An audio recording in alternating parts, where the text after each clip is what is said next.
नमस्कार साथियों, आपका हार्दिक स्वागत है मेरे YouTube चैनल विष्णु मुदगल में। राजस्थान सरकार वित्त कोष एवं लेखा विभाग द्वारा बहुत ही महत्वपूर्ण निर्देश जारी किए गए हैं। मार्च 2024 दे माह अप्रैल के संवितरण बिलों के संबंध में ये निर्देश जारी किए गए हैं। मार्च 2024 के संवितरण बिल IFMS 3.0 पर तैयार किए जाकर समस्त आहरण वितरण अधिकारियों के लिए लॉगिन में दिनांक 22/3/2024 से प्रदर्शित होंगे। इस पर निम्न कार्रवाई अपेक्षित की जानी है। इसमें पहली जो कार्रवाई है कि संवितरण बिल लेखा अनुदान वर्ष 2024-25 में उपलब्ध बजट मदों से मैप कर बनाए जाएंगे। विभाग द्वारा नवीन एवं परिवर्तित मदों में कार्यालयवार पद आवंटन व अन्य बजट नियंत्रण अधिकारियों को बजट आवंटन व इत्यादि की आवश्यकताओं की पूर्ति IFMS पर किया जाना सुनिश्चित करें, अन्यथा DDO को संवितरण बिलों में डेटा उपलब्ध नहीं होगा।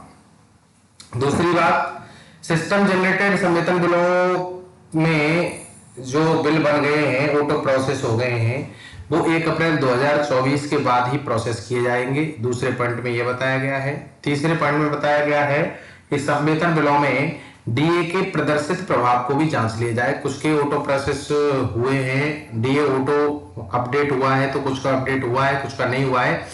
इस संबंध में मैंने मार्च माह 2024 में एक बिलों में हमें कौन कौन सी चीजों का ध्यान रखना है, इसके संबंध में वीडियो बनाया है। इसकी लिंक मैं आई बटन पर आपको दे दूंगा।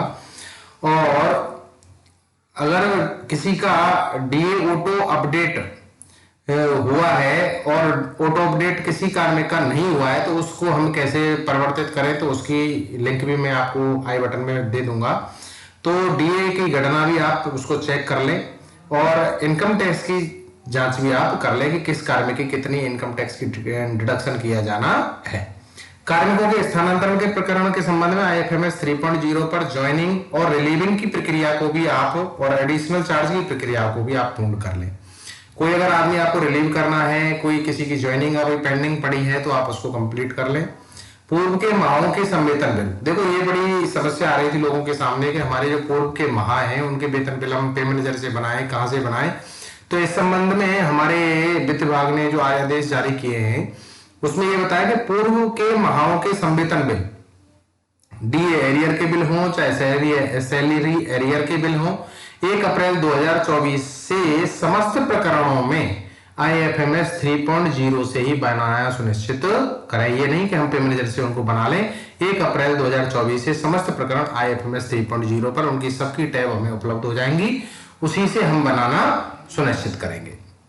छठवां पॉइंट है कि IFMS 3.0 पर उपलब्ध कार्मिकों के डेटा का वेरिफिकेशन कार्यालय अध्यक्ष और आहरण वितरण अधिकारी के स्तर पर सुनिश्चित किया जाना चाहिए।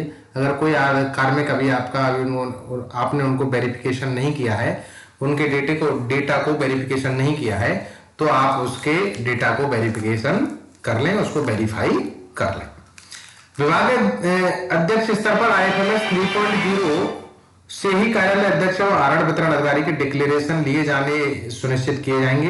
एडिशनल चार्ज के ऑप्शन भी HOD लॉगिन में आपको उपलब्ध करा दिए जाएंगे, तो आप उसको कंप्लीट कर लें। तो दोस्तों, आगे से हमारे जितने भी जो भी बिल हैं, चाहे सैलरी का है, चाहे सैलरी एरियर है, DA एरियर है, उसकी सारी टैब हमें IFMS 3.0 पे देखने को मिलेंगी और उसी पे हम अपना काम करेंगे। दोस्तों, आज के लिए इतना ही। बहुत बहुत धन्यवाद दोस्तों।